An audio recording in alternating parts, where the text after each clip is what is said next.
Welcome to the reading of the book, Signposts on the Road to Success by E.W. Kenyon. My spirit goes with thee, little book of my dreams. Go waken the slumberer, go strengthen the weak, encourage the disheartened. To the lone dreamer speak, yes, kindle within him a mighty desire. With dauntless ambition, set his spirit on fire. Keep at it. How did you ever do it? I can't see how anyone could do a thing like that. We were in a curio shop. On the table there was a whole army of little figures that had been whittled out by hand. What hours of work must have been spent on them. This friend of mine stood there and looking at them said, "How did you ever do it?" The man smiled and said, "I just kept at it." I went out of the door, I walked the street, and I heard those three words, kept at it, kept at it, kept at it. How they rang through my soul. That man had kept at it. He had put life into it. He had made a success.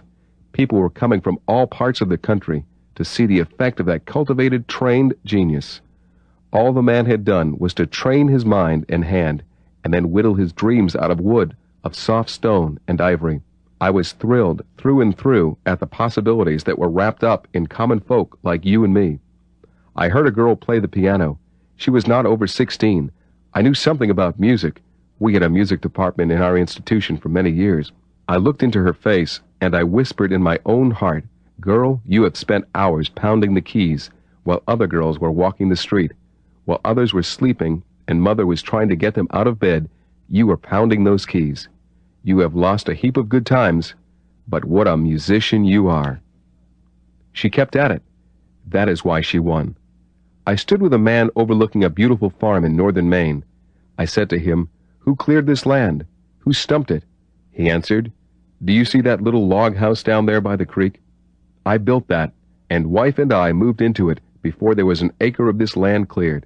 I vowed that I would clear every acre of it and put it into crops, and I have done it. That is the spirit that conquers. I vowed I would do it, and I have done it. I stood by the loom in the factory as a boy and vowed that I would become an educator. I did not know what it meant, but I knew that within me was a teaching gift, an undeveloped thing. I vowed I would do it. I did it. I was handicapped as few men have been handicapped, but I did it.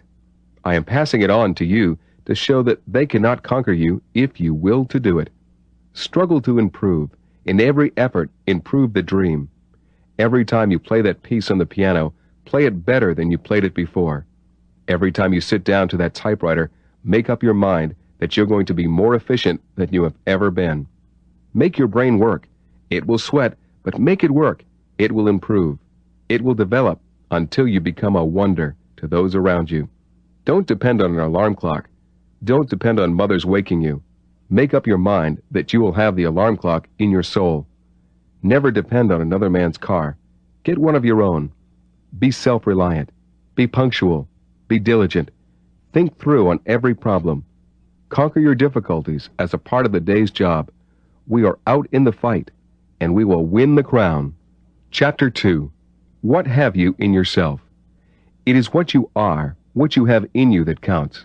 It is the undeveloped resources in your mind, in your spirit, in that inward man that counts. It is the developing of the writer, the thinker, the teacher, the inventor, the leader, the business manager that is hidden deep in you that is important.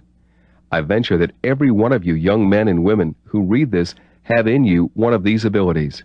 There may be an untrained voice, untrained musical abilities lying hidden under the careless, thoughtless exterior. Let us go down with a flashlight and look over the untouched treasures that are stored away inside, that have never been touched, never been used. Then let us bring the thing up that we find and make it worthwhile, give it a commercial value. For remember that everything that goes toward making you a success is inside of you. The thing that makes opportunities, that makes money, that saves money, that creates new things, that brings together things that others have created but were unable to utilize, is inside of you. Find it and make it work. It is going to require a boss who is utterly heartless to rule over you. The boss is inside of you. There is a slave driver in there whom you must bring out. Put the whip in his hand and tell him to go to it and make you a success. There is something in you that can take these dreams of yours and make blueprints of them and then can change the blueprints into buildings. It is there. That ability is there. No one else can train it. No one else can develop it. Someone else may set it on fire, but you can quench the fire by refusing to act. Remember that you must use the suggestions that come. You must rise up and put the thing over. You must drive yourself, for no one else can do it. Put yourself on a mental diet, not a diet of idle dreams nor idle fancies, but a diet of real mental work. Be mentally awake, diligent. Put your best into every day. Make up your day of saved moments, hours. You are out to win. You are out to conquer. You can do it. It would be different if this ability were in someone else and you were trying to awaken it. It is all in you, and you are going to put it over. Chapter 3. Using what is in you. There is a gold mine hidden in every life. Nature never made a failure. Every man has success hidden away in his soul. No one else can find it but himself. He holds the key to the hidden room. Failure comes because we never sought that hidden treasure. Failure comes because we tried to find it somewhere else.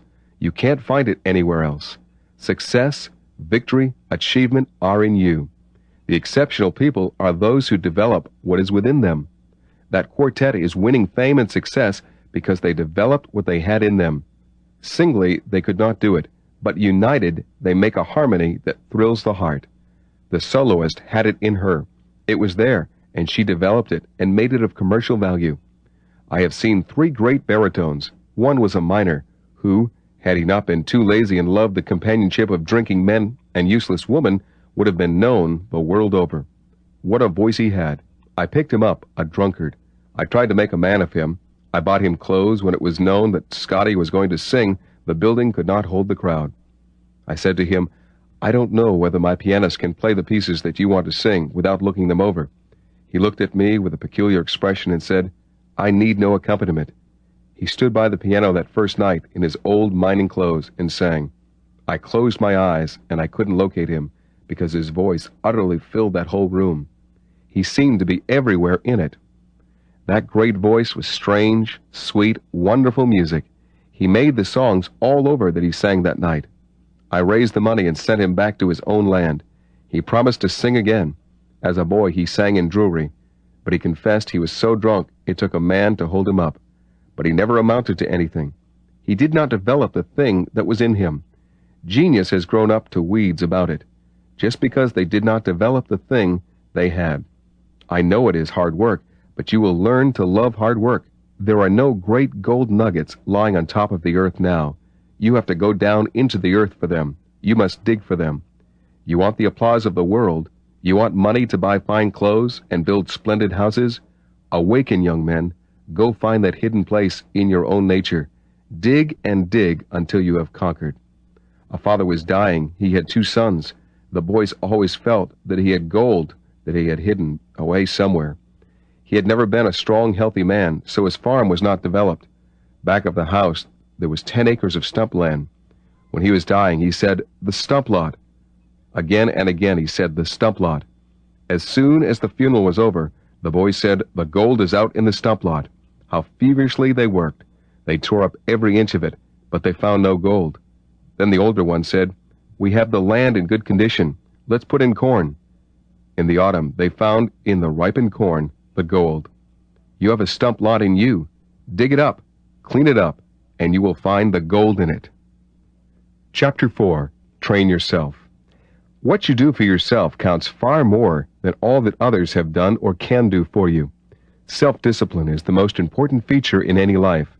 Unless you put yourself under mental discipline, you will never develop the forces in you that are valuable to the commercial world. Rule your temper so that no matter what happens, what is said or done, your temper will be under absolute control. The man who does not rule his temper can never achieve the success that belongs to him. He destroys the building that he erects. Govern your tongue so that it will say nothing that will injure anyone around you. Practically all the injury that is done to a character, to a business, a home, or a person is done with words. It is a tongue work. The man or woman who makes no contribution to destructive thought and talk is a valuable asset anywhere. He is deaf to anything that is destructive to another. He is blind to anything that folks around him do. He cannot speak of it. He has mastery of himself. The efficiency of an office force is reduced sometimes 50% by idle, unkind words. The man who can govern his temper, his tongue, and his appetite, though he has but mediocre ability, is bound to get to the top. Gaining the mastery of these will be among your first real victories. It is controlled power that is valuable. That waterfall is simply beautiful. It has no commercial value until it is harnessed. It is the harnessed ability in you that is worthwhile, ability under intelligent mastery. Find out what you wish to be or do, then train yourself for it. What you have undeveloped in you has no value. No one else either wishes or has the time to develop it. That is your business. The training is all done by you. If you have a voice, put yourself under a teacher, then work and carry out the teacher's instructions. If it is art, put yourself under a competent instructor and obey the laws of art and work. Nothing will take the place of hard work, intelligently directed. Talents in you need push and determination to make them worth money. It is you and you alone who will do the developing. The lazy person who waits for something to turn up is a failure. The only things that will turn up are rent and bills. Nothing will take the place of self-denial and hard work. It is easy to become a failure. All you need to do is to idly dream. It is the man who wills and keeps on willing who wins. Don't float. Don't wait for an opportunity. Go make your opportunity. Put your whole self into life. Study. Drive yourself. Always remember that your worst enemy is inside of you. No circumstances, no person or combination of persons can conquer you as long as you do not destroy your own prospects yourself. Don't be satisfied with anything you do. Always seek to improve yourself. Chapter 5. What are you worth? What value do you place on yourself? Have you ever taken an inventory, or have you just said, well, I know I could do it if I would. I believe I can sing better than that person who is singing now, or I believe I could build a business, or I could be this, or I could be that. Are you going to be what you could be? Honestly, are you worth anything in your own estimation? Have you set a price on yourself? Have you set a price on your own ability, on your own time? What is your word worth to yourself? When you say, I will get that lesson, I will conquer that subject, I will master that problem, is your word worth anything? Do you make your word come true when you say, I will give that up, I will put that thing over? What is that word worth to you? Have you faith in your own word? I'm not asking what your word is worth outside. Pride may make you keep your word with people, but do you keep your word with yourself? You are too valuable to barter away the finest part of manhood or womanhood, your word. You are worth more to yourself, likely, than to anyone else, but by a year from now, can you make yourself so valuable that men will pay any price for you? Great corporations are looking for men and women who can earn $50,000 a year. Set your mark, your standard high, then go up there. Allow no day to go by in which you have not improved yourself. Take an inventory again and again, and see what you possess. See whether that possession is more valuable today than it was a year ago. Find where your ability lies. Then put all of your best into that ability, and make that ability come across and put you over. Remember that what you have hungered and yearned to do, you have the ability to do, if you will. Chapter 6. Why are you a spiritual failure? Modern preaching has produced the modern spiritual failure that we see in the church. Failures are not ready-made. They are the product of the teaching that we have had or the absence of the right teaching. I am convinced that most people will come to the level of the Father's purpose if they know how. The spiritual failure I am talking about is one who is born of God, but who has never developed, who has remained in an infant state through many years because of malnutrition. They feed upon theories of men rather than upon the Word of God. They have lived in the realm of sense knowledge rather than in the realm of the Word of God. They are ever praying for faith, not realizing that all things belong to them, that He has blessed them with every spiritual blessing in the heavenlies in Christ, and that at the very beginning God marked us out for the position of sons and daughters through Jesus Christ unto Himself. Ephesians 1:3 and 4. You see, the purpose of the Father was healthy, vigorous children. Can you conceive of an intelligent earthly parent that wishes to give birth to children that will be sickly, half-witted, deformed creatures? Why, the thing doesn't sound reasonable. And do you think the Heavenly Father takes pleasure in having us sick, mentally, physically, and spiritually? Do you think Jesus likes to contemplate the number of Christians that are in hospitals undergoing hideous operations and going through the torture of the damned? Chapter 7. All have ability. I did not believe this once. I thought there were but a few who had real ability and that the rest of us belonged to the mob. I venture to say that it will be almost impossible to pick out a single person in any large establishment who does not have the ability along some line that could make him outstanding if it were developed. I am dictating this little article for the ambitious man or woman, not for the man who is too lazy to develop what is in him, but for the man who is unsatisfied with anything but the best. As I study men and women, I am convinced of this: there are very few who have developed to the limit the possibilities within them. There is no overdevelopment. Many people are in the wrong place in life. They have no gift for the thing they are trying to do. They are doing it simply to get by. There is room and a salary waiting for the man who has ability and is willing to put hard work into it. Choose your work rather than have the work in which you have no interest thrust upon you. Find out what you can do, what you like best to do.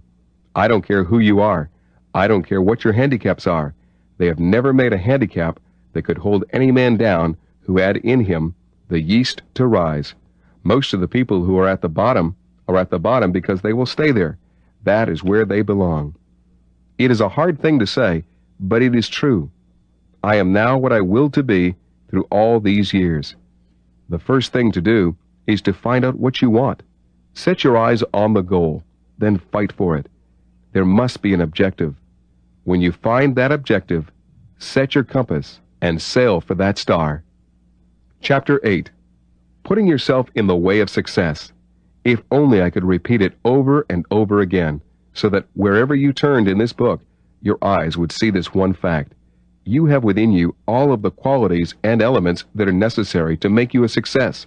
Your chief work is the development of the thing that nature has already given you. Before you go to the office, create all around you and in you an atmosphere of victory. You go out with the consciousness that you have victory. You and the unseen one are going down to the office together, and you're going to put it over. You are going out after that job with the smile of a victor, not the smile of a man who is trying to smile, but the man who smiles in spite of himself. Cultivate the habit of thorough work. If it is mental work, think every problem through. Be the one man in that office where you work who thinks through on every problem that comes up. You will find that the boss will want you. Very few men have the ability to think through. They guess, they speculate, they theorize. But down yonder behind the desk is the man who takes the problem and resolutely drives himself to think through that problem from every angle. The boss can get men to do what he tells them to do. He is looking for one with the ability to tell the others how to do it. So set the standard high for yourself. Have a lofty spiritual ideal. Climb to it. Between you and it, there may be many a swamp through which a road must be made. Lumbermen always build roads to the timber they wish to market. You will have to build a road to market your abilities. There is pain and fatigue ahead for you, but you dress for the job. Remember to associate with people who have won, those who help you climb to the top. Don't hang around with a group of has-beens. Associate with the men who are climbing up. The idle gossiping people will not help you. The lazy and careless will stand in your way. Those who spend their nights in the roadhouse or at the gambling hall will never help you. Don't think you can get something for nothing. Put your money where it will count. Put your time where it will pay you dividends. This battle is not for the thoughtless, heedless guesser or idealistic dreamer. It is for the man who works. Chapter 9. The Happy Spirit. The glad smile from an honest heart is better than a sermon. A smiling salesman has the deal half made. You can sell more easily with a gracious smile than you can with a dead, unresponsive countenance. Mothers who start the day with kindness and smiles and tender words have happier homes. The fathers who try it will make the breakfast a glad half-hour. It is the key that unlocks so many hearts. We wish to remember the glad face, the happy smile, the joyful words. We want to forget the other kind. Tones are better when we smile. The voice is richer when smiles are blended in it. A smiling clerk, a smiling salesman is the one who attracts us. Chapter 10. How we win. Reason makes the plans. The strong one carries them through. The strong one is your will. Dream, then carry out your dreams. Drive yourself to the finish line. The willless dreamer is never a success. You have the vision. Make it come to pass. You dream your dream, and then make the dream come true. Cultivate a discontent with everything that is common in yourself.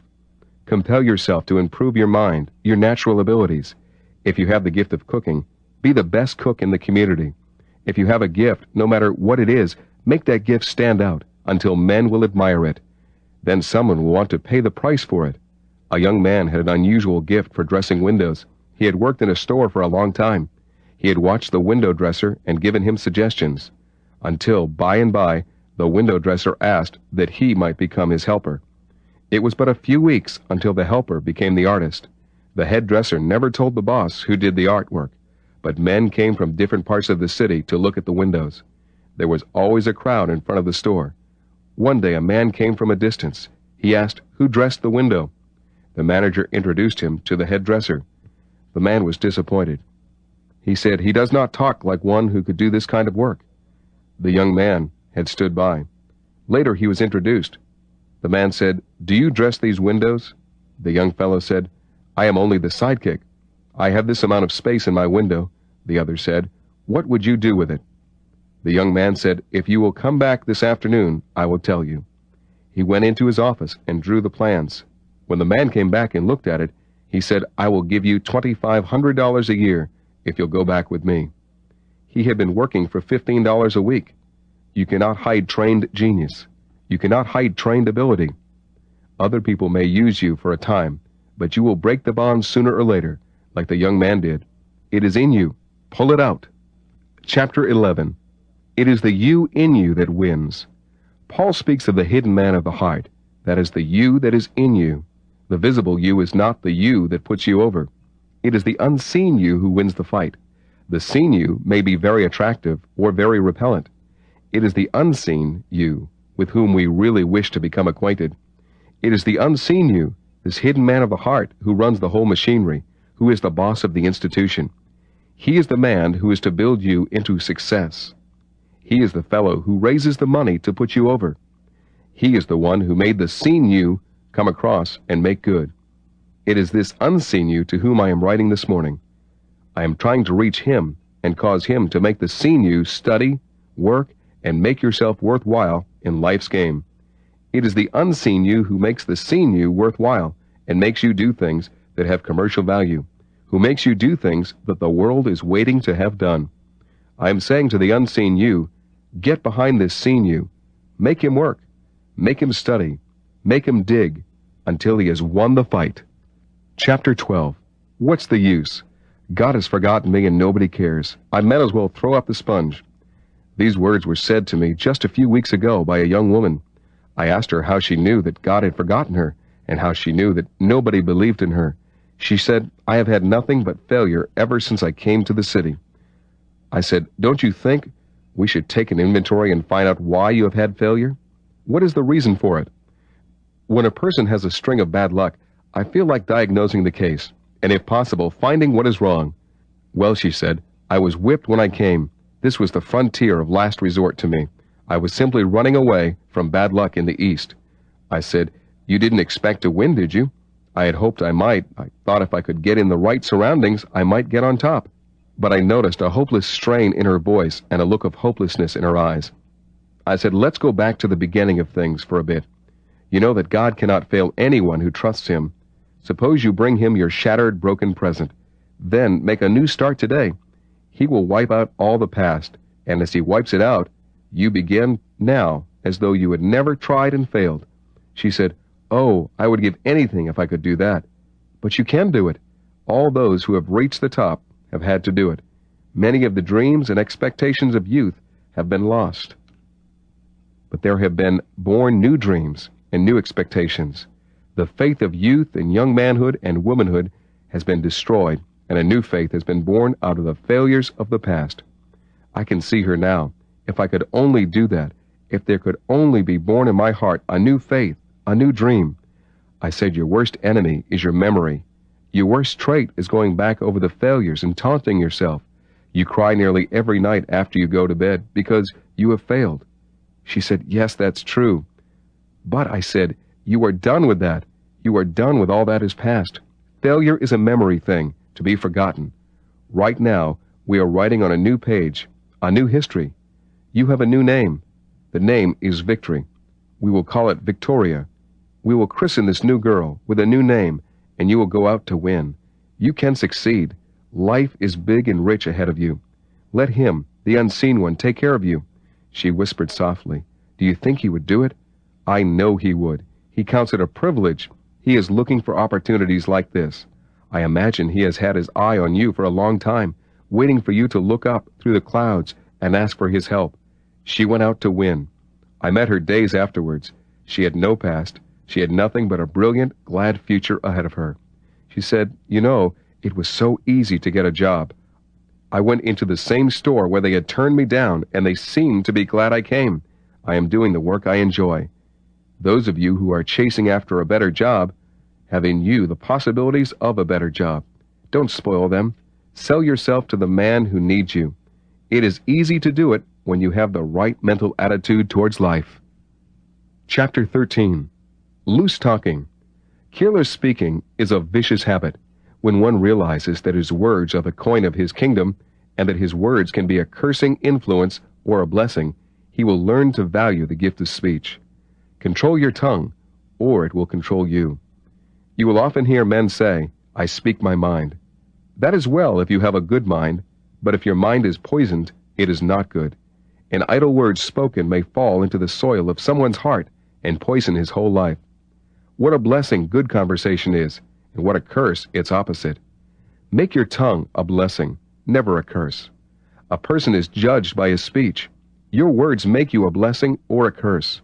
Your words may carry a fortune in them. Learn to be master of your conversation. Chapter 14. Handicaps. There are few who have reached the top who have not been handicapped. Obstacles stand in the way of the man who climbs. I don't know why this is, but I know it is true. These obstacles have to be overcome, but in the overcoming, one fits himself for places of responsibility. I thank God for poverty, for need of self-denial, for self-culture, for long hours of study and hard work. The inward drive to plod on when tired is the thing which makes men strong, self-reliant conquerors. Every failure stimulates them to harder work. There is no giving up. There is no yielding. Facing impossible circumstances becomes a daily experience to the conqueror. He learns to win. He has cultivated the will to win, the will to conquer. He kept the fires of ambition burning. He has made work a part of himself. He has a group of very fine habits. He has the habit of study, the habit of control of his eyes and ears, the control of his passions and ambitions. He is master. He is the man who uses the public library and second-hand bookstores. He is ever studying to improve himself in his place. He knows his trade, his business, his profession. He makes himself an authority in his particular field. He counts his handicaps a blessing. He goes on with God and wins. No man is a failure until he lies down and the undertaker puts him under the sod. Chapter 15. The Wrong Slant. It is no use. I might as well give it up. Every time I try, I only fail. Every job I get, I lose. Every dollar I get ahead, something happens, and I have to use it. I am no farther ahead now than I was 10 years ago. There is something dead wrong somewhere. I said to him, friend, what has been the difficulty? I don't know. I said, I will tell you what your trouble is the way it appears to me. You have the wrong slant on life. You have talked about your failing, your difficulties, until they have become a mental disease. I venture to say that the last man of whom you sought to find employment read you like a book and said, I don't want that man in my crew. He's a chronic fault finder. You have had so much trouble that you have eaten it, slept with it, dreamed it, until it oozes out of you. He said, I know it, but how can I overcome it? It is the easiest thing in the world to overcome. Solomon's solution was to trust in the Lord with all your heart, and lean not upon thine own understanding. In other words, go into partnership with God where you cannot fail. But that is religion. There is no religion about this. You are dead wrong. Religion is a man-made thing. This is a God-made thing. This is common sense to link up with God. You take Jesus Christ as your Savior, and you confess Him as your Lord. The moment you do, you receive God's life and ability, and you cannot fail. If you will walk with Him, you can no more fail than Jesus failed. But Jesus failed on the cross, didn't He? Yes, but it was the greatest victory which came out of that failure that has ever been known. That was divine strategy. He will make you a conqueror if you walk with Him. Chapter 16. Facing Life as It Is. Don't say, if things were different, I would do something.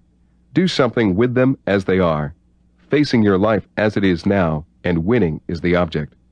When things go hard and money stops coming in, or you lose your job and everything goes wrong, take account of stock, see what is wrong, see what you have forgotten, and go on and conquer. We dream what we would do if. Now wipe out the if. Dream and do it regardless of circumstances. You say, that cannot be done.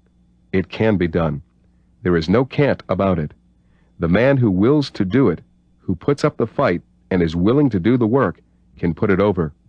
A young man discovered a vein of gold high up in the mountain. He needed power. He needed money. He needed to know how to develop it.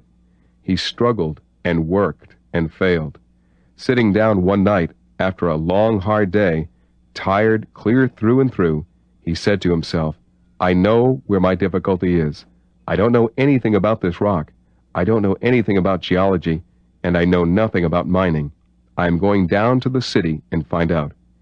He came down to the city and went to the head of the mining department in the university and laid the case before him. The professor called up a mining engineer. He met the young man. The young man told his story. The engineer said that he must go and see the vein. It took about a week to get there.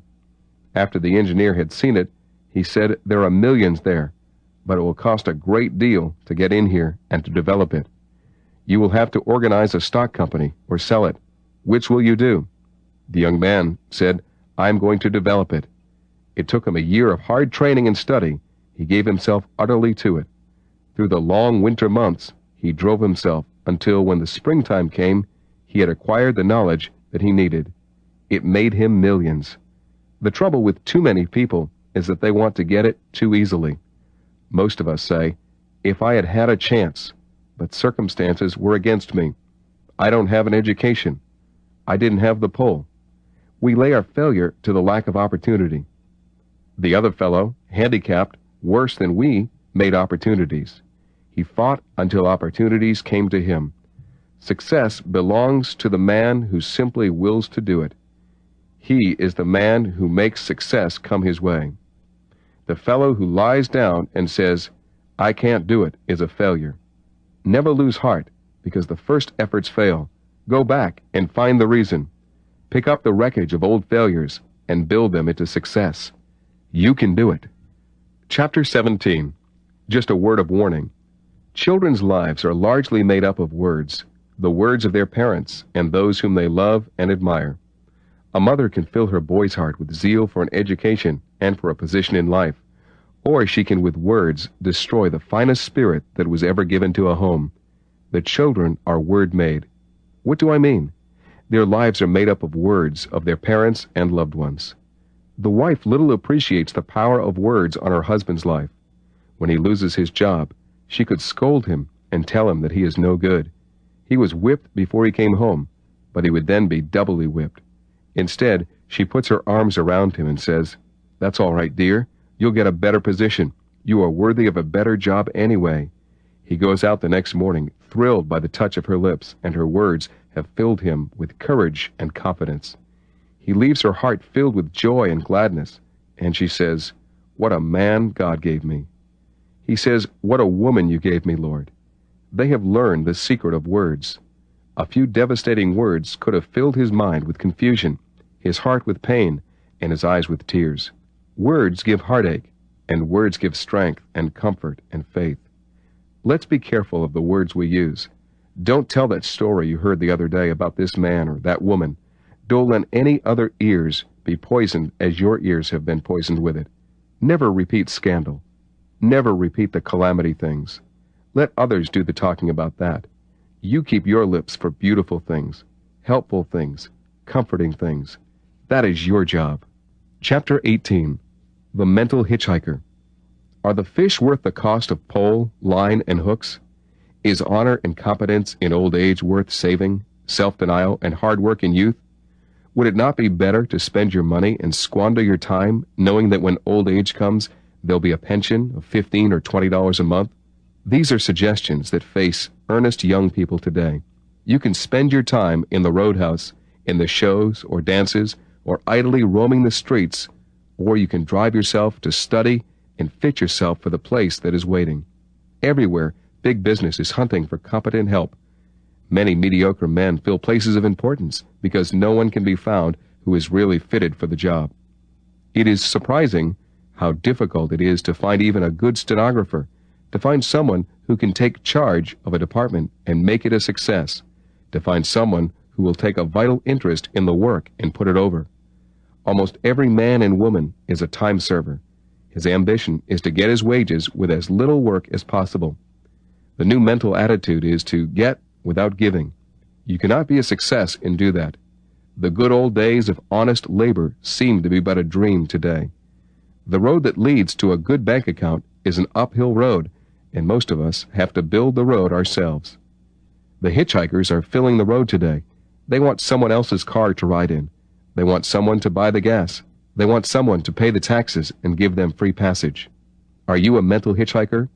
Are you a mental hobo? Or are you one of the fellows who pay the taxes, build the roads, and bear the burdens? If you are a success, you will have to bear the burdens.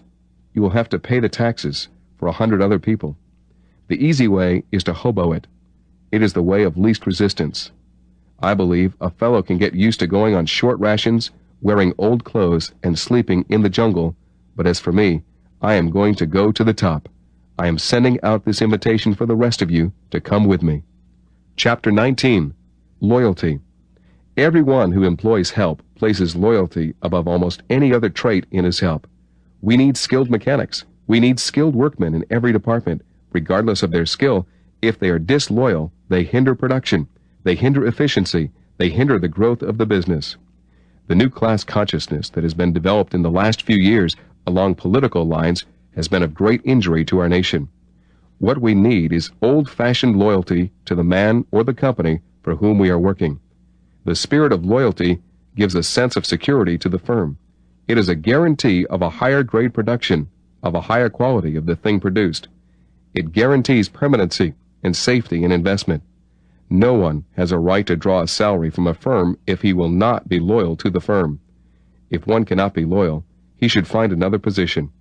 The first thing that we expect in a man, after efficiency in his trade, is loyalty to the company. It should be taught in our schools and in our homes that we are not rendering to the firm or company our best until we give our heart's loyalty in our service. Chapter 20. What are you going to do? What of life? You are standing on the threshold. Before you lie the untried paths. What are you going to do? Have you chosen your work, your vocation, your place in life, or are you drifting, hoping that something will turn up? It will, but the thing that turns up will be of no value to you unless you are ready to take it as it comes. Don't float. Dead fish float. Make up your mind that you will put your dreams into blueprints, and then, with that blueprint in hand, you will build your mansion. Find your place, but be sure that you do thorough preparatory work. Put real hard work into the days of preparation. Don't just get by.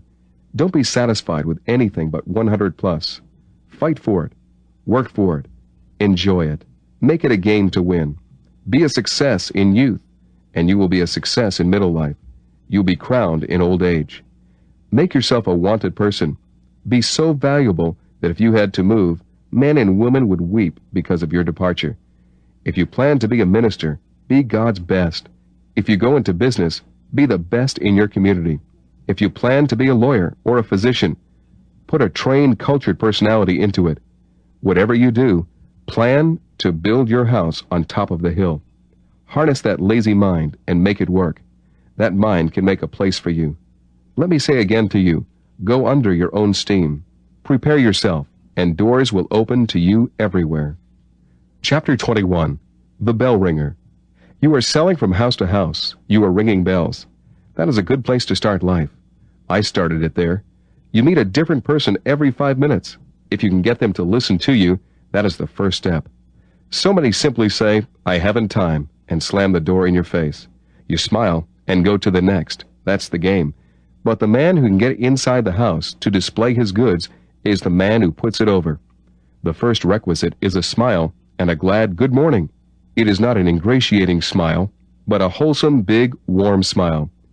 You know that you have something that they need, something they ought to have. You come there with the heart of a philanthropist. You have something to give. They are going to get something worth more than they pay for it. You are not trying to outdo them, but you are there to give them something worthwhile. I didn't know anything about the sales game when I went into it as a boy of 21. Salesmanship was not taught then as it is today. I became one of the pioneers of sales talk, teaching the art of salesmanship. But I found that I could not sell unless I had confidence in the thing I was selling. I was selling pianos and organs from house to house. I tried to sell an instrument in which I had no confidence. I was an utter failure. I went back to the office and asked the manager which was the best piano for such a price. He told me. I went to the factory to find out all about pianos. I wanted to know how the things were built. I went through the factory and studied them until I knew everything a young fellow could learn about the instruments. Then I went out on the road. I knew that I had the best thing on the market for the money. I knew that if I could get a piano into a house and get the boys and girls to practice, it would change the future of that home. I went out to help the community. I succeeded. It was so easy to sell when I had the right mental attitude toward the people. I was trying to bless them. I was trying to help the folk who bought.